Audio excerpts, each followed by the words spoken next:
हमारे चरित्र पर संदेह कर कर आपने हमें सत्य बताने के लिए विवश कर दिया है।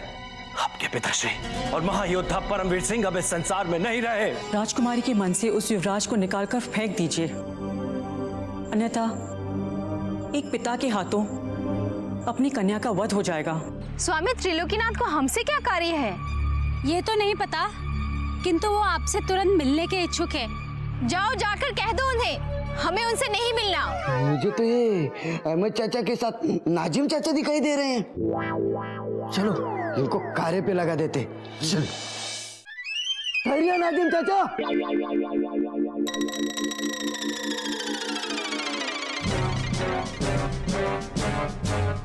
अरे अब वहाँ खड़े खड़े हमारे आदेश की प्रतीक्षा क्या कर रहे हैं? इधर आइए।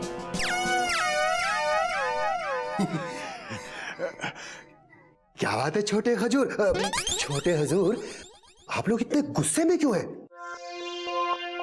तो क्या करें, जब से हमारे पिताश्री महाराज शिवदत्त के किसी गुप्त कार्य के लिए महल से बाहर गए, तब से आप दोनों तो निठल्ले और नकारा हो गए।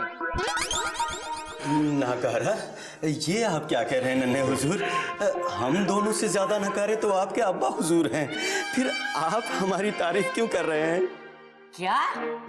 नाजिम ठीक ही तो कह रहा है छोटे हजूर। अगर अब्बा हुजूर को ये खबर मालूम पड़ी तो आपकी खैर नहीं। खैर ये बताइए, आप दोनों ने हमें क्यों याद किया है?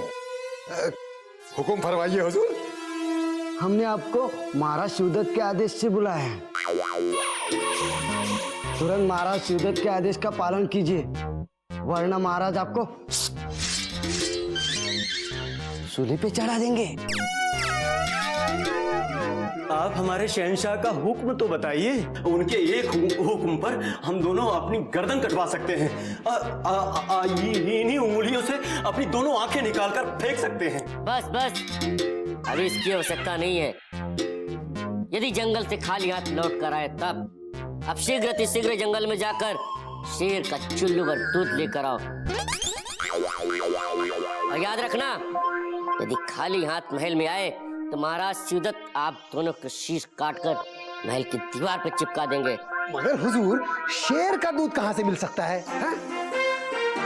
अगर शेरनी का कहा होता तो थोड़ा सोचते हुजूर, थोड़ा सोचते। मैंने सुना है हुजूर, शेर कभी दूध नहीं देता है हुजूर।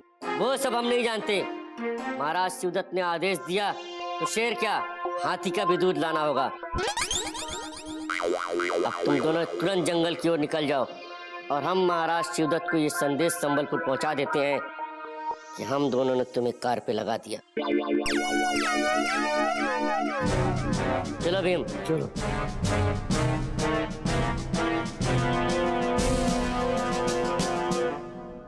ये दोनों चूहे हुजूर की औलाद नहीं होती तो नहीं टेटुआ दबा देता। कमबख्तों को इतना भी नहीं पता कि शेर कभी दूध नहीं देता। ये भी ना।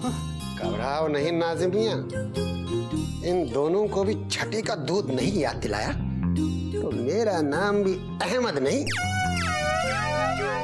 शेर की जगह इन्हें गधे का दूध पिलाता हूँ, फिर देखता हूँ कितनी देर तक रेंगते हैं। रेंगते हैं?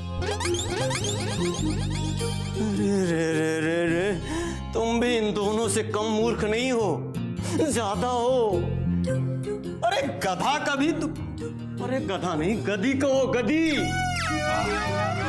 फौरन अब चंपत हो जाओ और हुजूर की गैर हाजिरी में महल का एक एक कोना ढूंढ ढूंढ कर मौके का फायदा उठाओ। चलो। हाँ चलो चलो, देखते हैं महल में राजकुमारी किशोरी अपनी खूनी प्रेम कहानी की क्या हलचल मचा रही है। चलो चलो।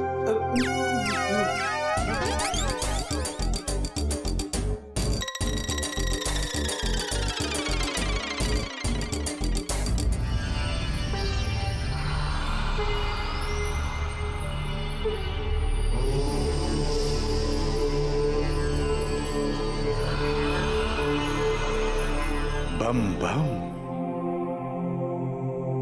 पुत्री किशोरी, हमने आपको एक विशेष कार्य के लिए याद किया था, पर पता नहीं क्यों हमें लगता है कि आप हमसे कतराने लगी हैं। हमें अब अकेले रहना अच्छा लगने लगा है, क्योंकि इस महल में ऐसा कोई नहीं है जो हमें खुश देखना चाहता हो। सब हमें उनसे दूर करना चाहते हैं जिनसे हम प्रेम करते हैं। पुत्री किशोरी, जिसे आप प्रेम करती हैं, यदि वो चुनारगढ़ का युवराज ना होता, कहीं और का होता, तो कदापि ये विरोध भी ना होता। आपने विरोध करने वालों को तो देखा, किंतु विरोध करने वालों की आंखों में अपने लिए उमड़ता प्रेम का सागर कभी नहीं देखा। काश आप उसे भी देख पाती। पुत्री, मैं आपका कुलगुरु हूं, इसलिए मेरा आपको समझाना कर्तव्य है कि आप इस क्षणिक प्रेम को भूल जाएं। जिसे आप क्षणिक समझ रहे हैं, वो हमारा सदियों सदियों पुराना प्रेम है, जो सदियां बीत जाने के पश्चात भी जीवित रहेगा। ये भूल है तुम्हारी पुत्री। सत्य तो ये है कि सदियों के पश्चात भी युवराज इंद्रजीत तुम्हें कभी नहीं मिल सकेंगे। ये मैं नहीं कह रहा हूं पुत्री, ये तुम्हारी कुंडली कह रही है कि जो भी तुमसे विवाह करेगा उसकी तत्काल मृत्यु निश्चित है। तो हमारी भी मृत्यु निश्चित है। यदि वो ना रहेंगे तो हम भी नहीं रहेंगे, परंतु हमारा प्रेम सदा अमर रहेगा। पुत्री, जिस सम्राट ने आपके पिता का राज्य छीना, उन्हें लज्जित किया, उन्हें अपमानित किया, आप उसी के पुत्र को अपनाकर अपने पिता को क्यों अपमानित करना चाहती हैं? स्वामी जी, इतिहास के पन्नों को फिर से खोलना हमारी आदत नहीं, परंतु हम इतना जानते हैं कि यदि हमारा विवाह होगा तो केवल युवराज इंद्रजीत से, जिससे ना हमारे माता पिता रोक सकते हैं और ना ही आपकी कुंडली। पुत्री, ये तो समय ही बताएगा कि समय के गर्भ में क्या छुपा है, किंतु हम इतना अवश्य कहेंगे कि रानी चंद्रकांता और महाराज वीरेंद्र सिंह उस लड़की को कभी स्वीकार नहीं करेंगे जो लड़की उनके पुत्र की मृत्यु का कारण बने। बस जितनी जल्दी हो सके उसे भूलने की चेष्टा करें। कल्याण चिरंजीवी भव। बम बम।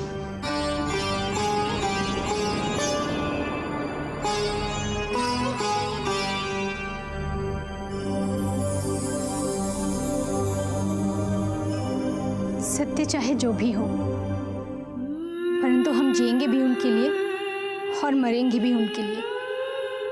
अब हमारे मिलन को ना उनके माता पिता रोक सकते हैं और ना ही हमारे।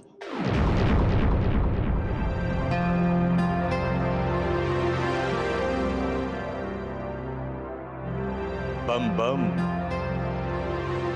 प्रणाम स्वामी जी। कल्याण। हम आपकी प्रतीक्षा कर रहे थे। हमें उम्मीद है राजकुमारी किशोरी ने आपके आदेश का पालन करके राजकुमार इंद्रजीत को अपने मन से निकाल दिया होगा। जिसको उसने अपने मन में देवता की तरह बसाकर पूछना आरंभ कर दिया है, उसे इतनी आसानी से, इतनी सरलता से कैसे निकाल फेंकेगी? ये आप क्या कह रहे हैं स्वामी जी? क्या किशोरी ने आपके आग्रह को भी ठुकरा दिया? पुत्री, ग्रहों की चाल अब विपरीत हो गई है। शनि का साथ अब मंगल भी देने लगा है। ऐसी स्थिति में राजकुमारी किशोरी को समझाना व्यर्थ है। तो अब क्या होगा स्वामी जी? मृत्यु, नरसंहार। क्योंकि महाराज शिवदत्त युवराज इंद्रजीत को कभी स्वीकार नहीं करेंगे और राजकुमारी किशोरी उसे कभी भूल नहीं सकेंगे। तो क्या हमारे भाग्य में केवल दुख ही दुख लिखे हैं? पता नहीं महारानी, किंतु शास्त्रों में लिखा है कि हर प्राणी को, हर मनुष्य को अपने अपने कर्मों का फल भोगना ही पड़ता है और इस नियति चक्र से ना आप बच सकती हैं और ना ही मैं। किंतु महारानी, महाराज शिवदत्त के हाथों राजकुमारी किशोरी की हत्या का संकेत मुझे स्पष्ट दिखाई देने लगा है। हम किशोरी को मरते कैसे देख सकते हैं? इतनी तपस्या के बाद उसका जन्म हुआ है, कितनी प्रार्थनाओं और अनेक मंदिरों में जाने के बाद हमें पुत्री प्राप्त हुई है। हम उसकी मृत्यु कैसे देख सकते हैं? कैसे देख सकते हैं? आपकी आंखों में अश्रु पुत्री।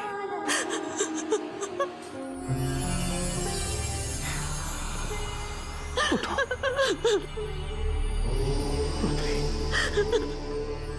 इन अश्रुओं को पोंछ डालो, क्योंकि ये अश्रु ही हैं जो मनुष्य को कमजोर बना देते हैं।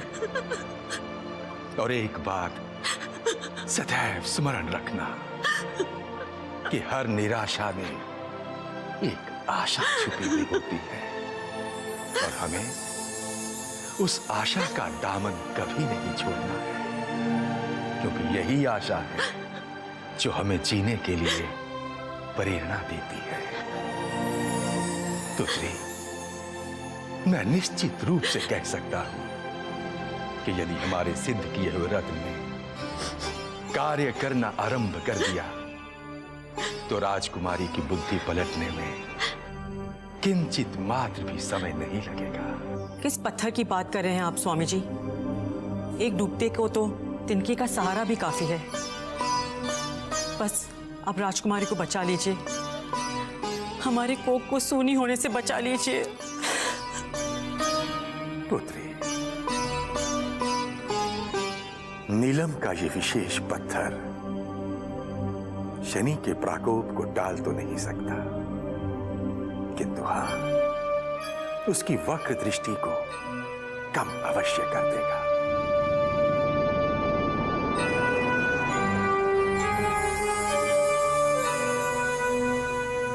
ठीक अर्धरात्रि के समय राजकुमारी किशोरी के शयन कक्ष में चली जाइएगा और उसे बिना बताए ये पत्थर उसके तकिए के नीचे रख दीजिएगा। यदि मेरे भोले बाबा ने चाहा तो सुबह का सूर्य जैसे ही उदय होगा तो राजकुमारी किशोरी के हृदय पटल पर अंकित युवराज की तस्वीर के साथ साथ उसकी यादें भी धुंधली पड़ने लगेंगी। हमें विश्वास है इसका प्रभाव किशोरी पर जरूर पड़ेगा और उसे अच्छे बुरे की पहचान हो जाएगी, क्योंकि आपका उपाय और आशीर्वाद कभी व्यर्थ नहीं जाता। इस बात का ध्यान रखना पुत्री कि यह पत्थर किसी और के हाथ में न पड़े। यदि यह पत्थर किसी और के हाथ में पड़ गया तो संकट 100 गुना बढ़ जाएंगे। फिर शिवगढ़ के विनाश को मैं तो क्या, देवता भी नहीं बचा पाएंगे। कल्याण बम बम।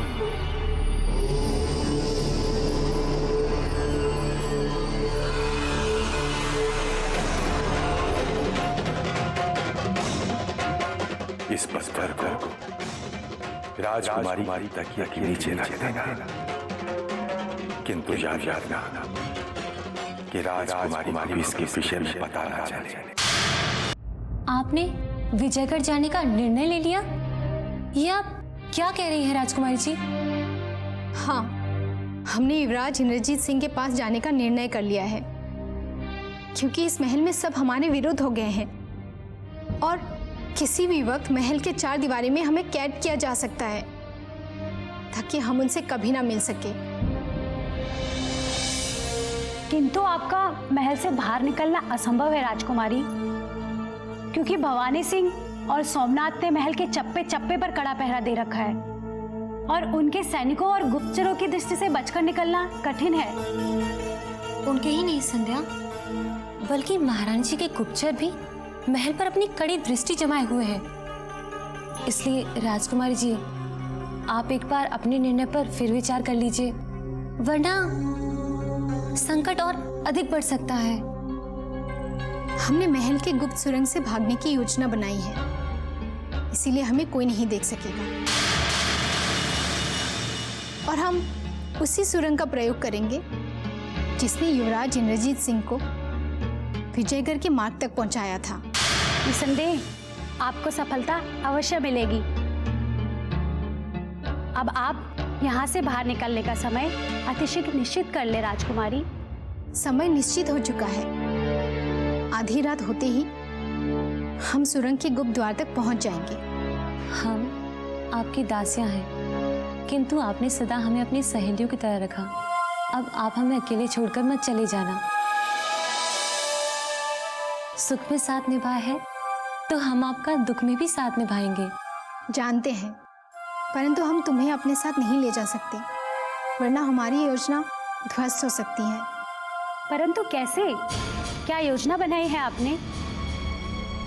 शीला, आज की रात हमने तुम्हें अपने कक्ष में सुलाने की योजना बनाई है, ताकि हमारे चले जाने का किसी को संदेह ना हो। आप निश्चिंत रहिए राजकुमारी जी, मैं अपना कार्य समझ गई हूँ। हमें तुम्हारी बुद्धिमानी पर पूरा भरोसा है। संध्या, तुम हमारे साथ महल के गुप्त द्वार तक चलोगी और हमारे प्रवेश करने के पश्चात तुम वापस हमारे कक्ष के द्वार पर पहरा देने का ढोंग करोगी। अब देखना हम कैसे सबको मूर्ख बनाकर युवराज इंद्रजीत के पास चले जाएंगे और हमारे प्यार के शत्रु हाथ मलते रह जाएंगे।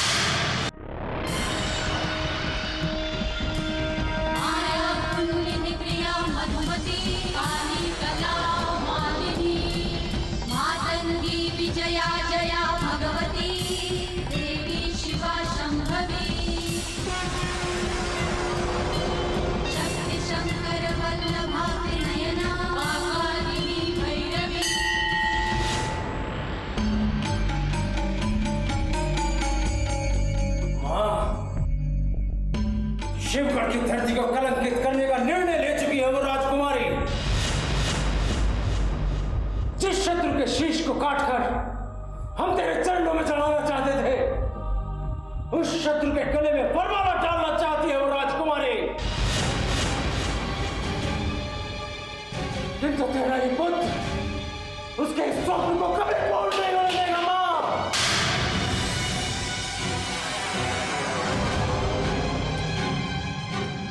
हमें आज्ञा दे, हमें आज्ञा दे मां, कि हम उस राजकुमारी का शीश काटकर शिवगढ़ की इस धरती को कलंकित होने से बचा सके। जिस धरती माता ने पावन को तार तार कर चुकी है।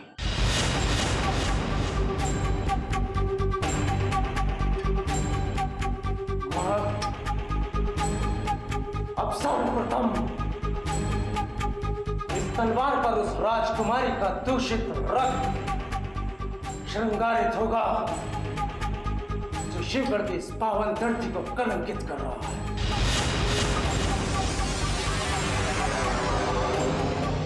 और उसे मृत्यु पाने से न महाराज रोक सकते हैं, न महारानी।